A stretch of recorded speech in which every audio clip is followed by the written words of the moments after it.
বাংলাদেশ বিমান বাহিনী ৭৪তম flight safety officers কোর্সের সনদপত্র বিতরণ অনুষ্ঠান ঢাকা সেনানিবাসে ফ্লাইট সেফটি ইনস্টিটিউটে অনুষ্ঠিত হয়েছে।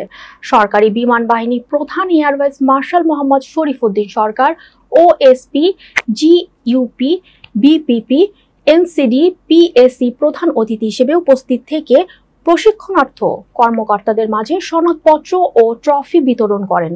বিস্তারিত আল আমিন এম তৌহিদের তথ্যচিত্রের ডেস্ক রিপোর্ট। বাংলাদেশ বিমান বাহিনীর 18 জন এবং বাংলাদেশ নৌবাহিনী ও বিমান বাংলাদেশ এয়ারলাইন্সের 2 জন করে সর্বমোট 22 জন প্রশিক্ষার্থী কর্মকর্তা উক্ত কোর্সে অংশগ্রহণ করেন। প্রধান অতিথি প্রশিক্ষণার্থ সকল কর্মকর্তাদের মাঝে সনদপত্র বিতরণ করে ও কোর্স সেরা নৈপুণ্যের জন্য স্কোয়াড্রন লিডার তৌসিফ আবরার জিডিকে বিমান বাহিনীর প্রধানের ট্রফি এবং সার্টিফিকেট প্রদান করেন। সফলতার সাথে প্রশিক্ষণ সমাপ্তির জন্য প্রধান অতিথি অংশগ্রহণকারী প্রশিক্ষণার্থী অভিনন্দন জানান এবং পেশাদারিত্বের সাথে দায়িত্ব পালনের আহ্বান জানান।